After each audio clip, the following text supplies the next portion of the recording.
Hey, Rigsters here, back with part 2 of kind of building a Richelieu. On the previous part, I showed, well, kind of like a quasi tutorial, showed kind of my thought process and also how to build a base to start building advanced cannons, and also just, get a canvas to work on.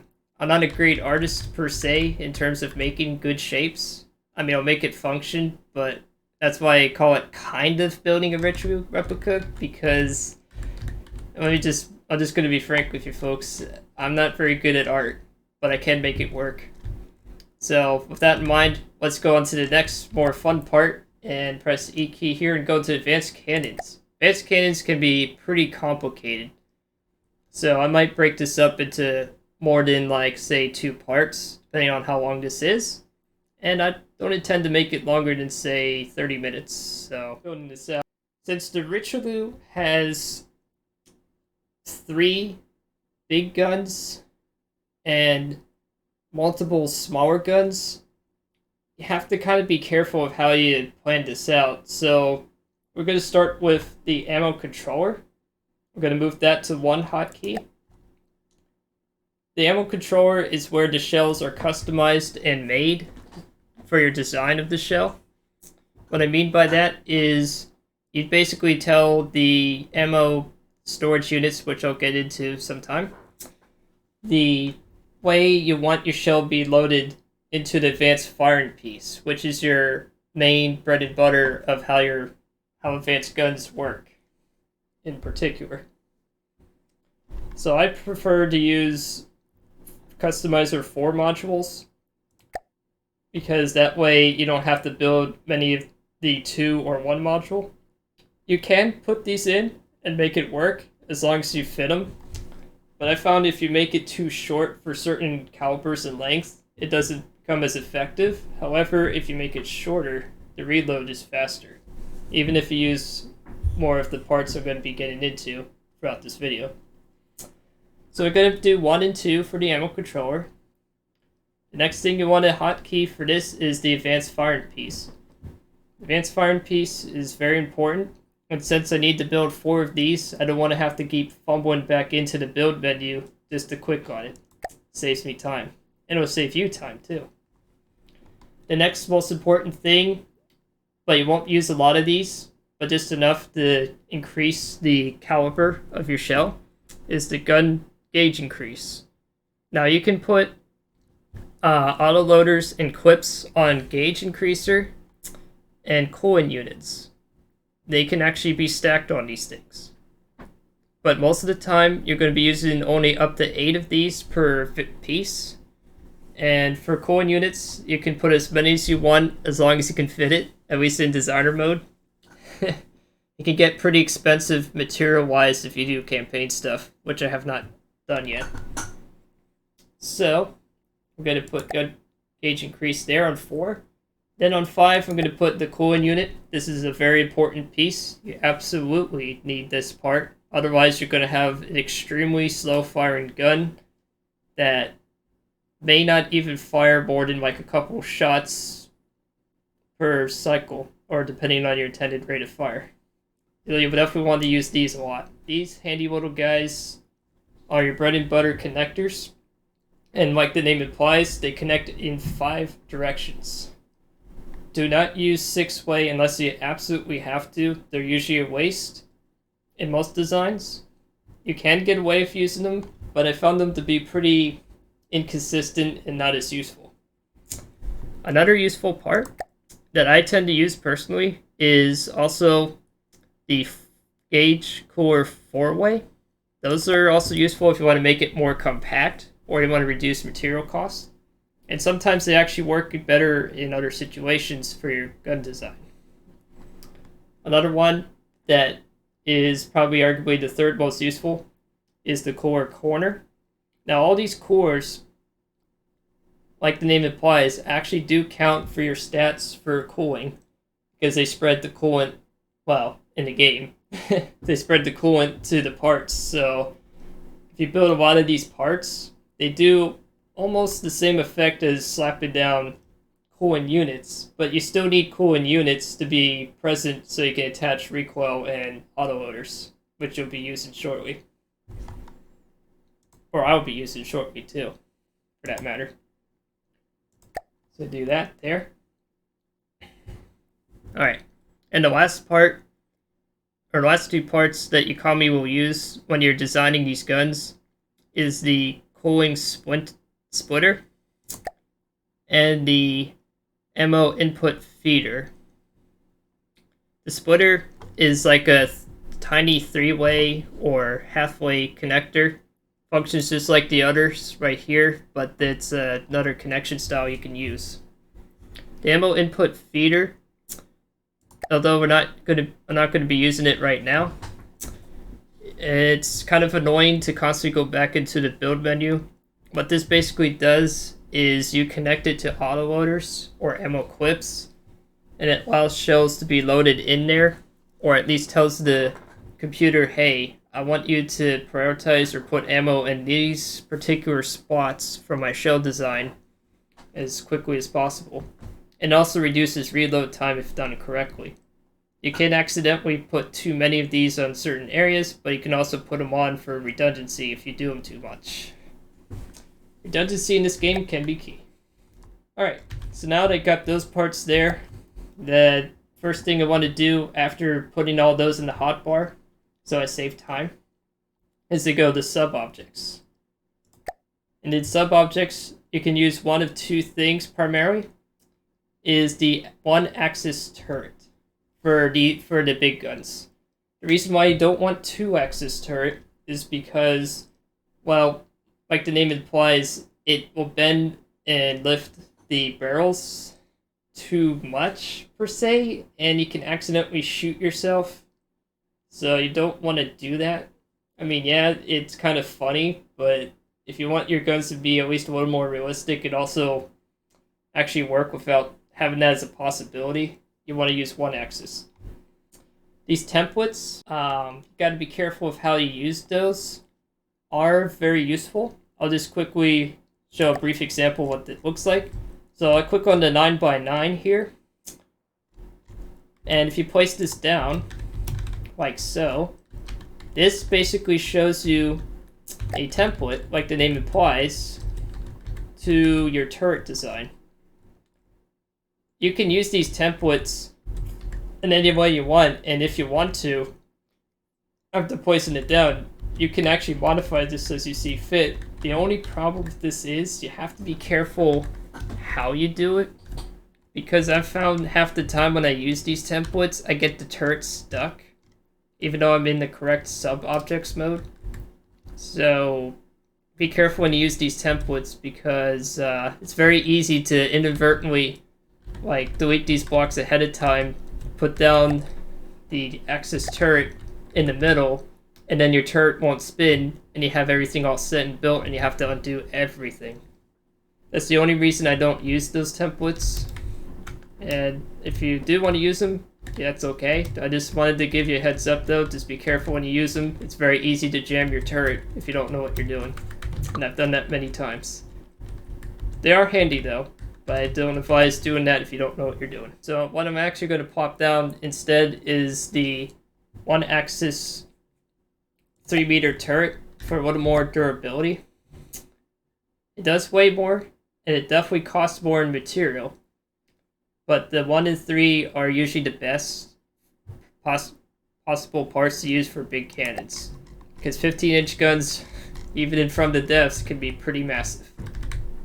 So I'm going to put, after clicking on one-axis 3-meter turret towards the front, and how I usually like to line up is to hold Alt-N. That way I can see where the clear line of sight is directly in the middle.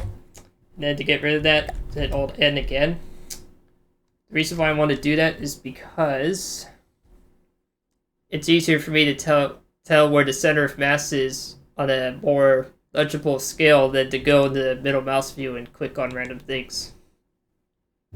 So I'm going to put it probably right about here.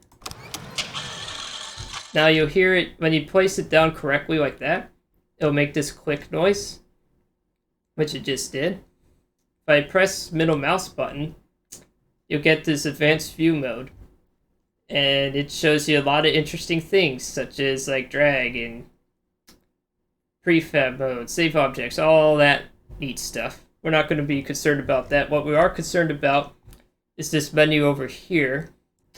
You want to left click, drag this bar down, and you want to look at this bracket right here. If this bracket, which is the right, which is near the thing above the enter key for most keyboards, if this says return to editing hall on the corresponding bracket, that means you're in sub-object view. When you're in sub-object view, that means you cannot build on the hall. This is the hall, and since it's not glowing green anymore with this wood block that it put on here, I can't now build on the hall. You go, well, what the hell? I can't build anything. Well, you can. You just only can place it on the turret, or if you extend blocks around it. The reason why they do that is because what this allows or tells the game is that, hey, I want to place, like, say, 2 wood blocks here, but I want to be able to rotate these 2 blocks. And I'll just show that real quickly here, like so. And if I press tab, or, yeah, I think it was tab. Yeah, tab. Let me press B and tab again. So if I press E, or tab, and then tab again, you should now, when I switch the mouse wheel to all, you'll see, oh, if I can get this to line up right, you'll see, as I move my mouse across the screen, these 2 wood blocks rotate with the turret. If I go back to build mode with B and press caps lock so it stops syncing, if I left click these 2 blocks that say to return to ending hall, and I place these same blocks down, let's just put in 4 blocks just to quickly show you what happens when you're in hall mode, and then press B again, tab twice, oh, tab once, sorry. Why do I always do tab twice? As you can now see right here, when I move the mouse, now only the turret spins. So what you got to be careful with when you're building armor around the turret is the fact that when you put stuff like, say, weapon control and all these parts I talked about before, you do this incorrectly, you will not be able to rotate this gun. So you got to be very careful with knowing which mode you're in, so that way it'll actually function as intended. So I'm going to remove these blocks, of course. So sometimes you have to play around with the left and right bracket keys, because sometimes even when you do that correctly, it tends to get confused, and you have to like put different parts down to delete it with the mouse. Oh. It's kind of weird how it's not updating the blocks, which is a bit unusual. Okay, let's try that. Oh, okay, that's why. I accidentally put one of the wooden blocks in the wrong build mode. That's how quickly that build mode stuff can be knocked out of place. Alright, so let's make sure we're in left bracket mode. I usually will double tap it so that way it doesn't get confusing. Now we're still in hall mode, which you have to be to build the vast majority of other blocks in the game. You can place the ammo customizer with the 1 key anywhere you want on, say, a hall. Like, you can even put it upside down under the water, too, if you really wanted to, but you don't want to do that. It would kind of defeat the point of having ammo being controlled, because it would get blown up. So you left click to place that down, and then you want to press 2 here if you customized your hotbar like this. You can put in any numbers. I just do it to make it more logical for me. It may be not logical for you, but that's okay. That's the beauty of this game. You can make it whatever you want. You just left click here. I'm going to do, let's see here, keep left clicking. Now you see, the one important thing is while you're doing this, is you want to make sure these customizers are lined up. If you flip this around with the tab key and flip it that way, it'll glow red. and now it says no animal customizers. Make sure that you line this up by pressing G and looking away from it by default, or you can just hit tab and make sure this little connector is connected to the controller. Otherwise, it will have a problem and it won't load or build the customizer. So we're going to click this a few times till we get to 16. 16 is usually a sufficient amount of modules for a 15-inch gun. Now some players argue that maybe 2 less or 4 more is useful, and that's up for, debate. It's a preference thing. I usually prefer doing between 14 to 20 for big guns. In this case, I'm going to do 16. The reason why I say this is because if I tap back to here and press Q on the ammo controller, you see this really confusing mess of a screen. And you might be going, well, God, what the hell do I do here? Well, it's kind of weird in this game of how they organize how the design of a gun works. So basically, you actually don't want to start here. You want to start all the way in on the bottom. What? And you put this on you want to start on the bottom because this is where you will put your warhead. Now, that's why I'm saying for this series it's semi-attempt of making a somewhat realistic Richelieu, is because I'm pretty sure they didn't fire hesh out of the cannon.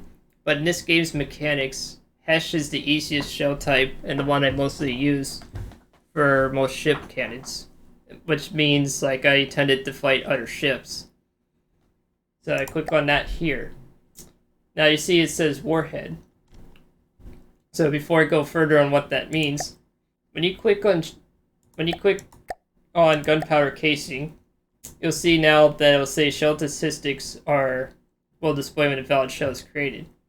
You can, although I don't advise this, click on the bottommost gunpowder casing, click on hesh, and then call it a day. You literally could do it like that. It's that simple. You can literally just put one warhead there and say, yep, that's good. It's not advisable because you want to fill at least a little more of these propellants, even though you get a ridiculous amount of muzzle velocity, which I'm looking at right over here on the right side of your screen.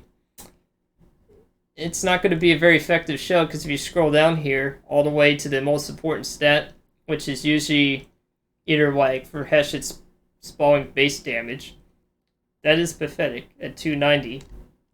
But you said, wait, aren't you building a 15-incher? It's like, oh yeah. So what you want to do, scroll all the way to the top. This is showing stats for 60mm. I don't know why the game always defaults to 60mm. If there's a way to bypass that, that would be nice, but I don't think there is. You want to click on this number, and since I'm building a 380mm gun, I want to left click on this bracket and do 380, like so. And now look, the stats have changed. Now it's more of what I actually was looking for. And now it's a more respectable 8,000 damage. That is better. And if you want to, arguably, you could just call it a day here, and it would work okay. It's not really what I want, though. So what I want to do is fill up these gunpowder casings at least to maybe like right about here. When you're using traditional powder and not railguns, you don't want to make it too slow of a shell if you actually want to hit anything. So you want to click on this propellant, and generally with hesh, you want to fill it with HE, like that. And now you see you have HE. And look at that, the damage shot up to 18,000 damage. But that's way more effective, but we can make that even better by adding yet another one. You have to go from bottom to top. If you go the other way around, it will invalidate your design. Like let's say we just do something silly, like put a sabot near the end of all this propellants. It will not work. So we're going to do that about 2 more times. Okay. So now we have 1 hesh filled with 3 HE, and we still got really good velocity, 1,158. And now the damage is at 38,000. But if you notice, there is one thing you also have to keep in mind and check, is the quit blank required. That will be in a different video, because I'm not going to go over that right now. But you have to watch this number right here. Now, barrel length per full propellant burn is for optimizing. Showcasing bus length is how long it actually is. When it says required, you need a 7-meter autoloader to fulfill the need of this 6,080 meter. And you can customize the propellant amount to make that less long and less lengthy. So, what we also need to do is probably add yet another one. Now the muzzle velocity is at 991, but now we're doing 48,000 with hesh thump damage at 3,124. Those are some pretty good numbers so far. So let's say, I think this design right now, as to say gun-wise, I think this is pretty good to start with. You can fine-tune and optimize this more, per se. I'm going to do one last thing and briefly go over one utility warhead that I highly recommend, although it's not required to make it effective, is the stabilizer fin body. This increases accuracy at the expense of speed. It does tank your speed. So it went from 900s to mid-800s. Mid-800s is still very sufficient for a warhead of this caliber. Anything below 700, you're really starting to get derpy, or almost mortar-like, for an advanced cannon, in my opinion. But the good news is, I reduced the quick blank required too, as an added bonus. So now it's actually an even 6, because in this game they have various quick blanks and there is no 7-meter. It jumps from 6 to 8. So having this down to 6 actually helped. And it's still putting out 48,000 damage. And you see this shell inaccuracy modifier. What this does is it increases much more accuracy. So you get like an 87% boost to your base accuracy rating, making it much more likely to obviously hit the target. And that's what I want. I want to be able to actually hit things. Because not being able to hit things is kind of defeats the point of a battleship. So, now that you got those there, you can make this whatever you want. Just have to follow, as long as you follow the warhead first, and then put whatever you want behind that, as long as you go down the list. You gotta start from the bottom and go to the top. So long as you go in that order, that's how the game works as of this recording. The last thing I'm going to talk about on this screen is HE special factor. What this does is it increases the pen. Or not the pen, it decreases the pen, but you get more expected explosive damage. I only usually adjust any one of the, I think, does it do the same effect if I just do? Yeah, it does. Okay, so it doesn't matter which one in this order that it does here. Okay. So, but what it basically does is it increases the explosive's radius and damage at the cost of spalling damage. You don't want to go too overboard with that, but it can help increase your explosion radius when it does penetrate and punch through. So I'm going to reduce the bottommost one to, say, 0.8. You can left click and drag this. However, if you find, like with my mouse, it tends to jump a little bit, you could just type in, like, say, 0.7, 0.8. And as long as you click on that little box, you can just modify it as see fit, like that. I like to do 0.8 because I think 7.1 meters is a good trade-off for losing about 1,000 to 2,000 base stump damage. It's still a pretty punchy gun. Believe me, hesh is a very effective round in this game. Another thing you can modify, if you want to decrease your clip length requirements, is reducing propellant amount. So if you do the same thing here, if I do this to like 0.5 or like 0.4, you'll notice right here that it also reduces the barrel length for a full propellant burn, which helps with accuracy and some other doodads. As you can see here on the right side of the screen as I just play around with random numbers. You can like reduce it to even 0, I think, or 0.001. I'm gonna do like 0.3, or nah, 0.3 is too little. I'm gonna do what was the value of 1? Yeah, let's reduce it to like 0.6. 854 is still fine. It also reduces your reload time as well because it doesn't have to load a bigger shell. So you can get a little bit more rate of fire at the cost of less muzzle velocity. 854 is still within tolerance of what I like for my cannon designs. You can make this whatever you want. I just prefer higher velocity. That's just my preference. There's no right or wrong answer for that kind of stuff. That's why I like this game so much. So that's pretty much how you modify propeller amount. Propellant. Good grief. Why do you keep thinking of airplanes? I think I play too much plane games sometimes. Yeah. So propellant and HE special factor. That's what I modified here. This is what it looks like if you wanted to do or follow along. You get 46,000 damage, 854 velocity, and a perfect even 6 meter clip length, which is very handy. You can perfectly load shells without having to go too big, so you can make it more compact. So we'll close out of the screen. And one last thing to note before wrapping up this video is you'll notice when I mouse over this while in hull build mode is it'll say an ID. As far as I know, this number is randomly generated. I don't think there is a setting where you can say, oh, I want this to be ammo controller number 1 or 2, which would be nice, but it's kind of the limitation in this game, I think.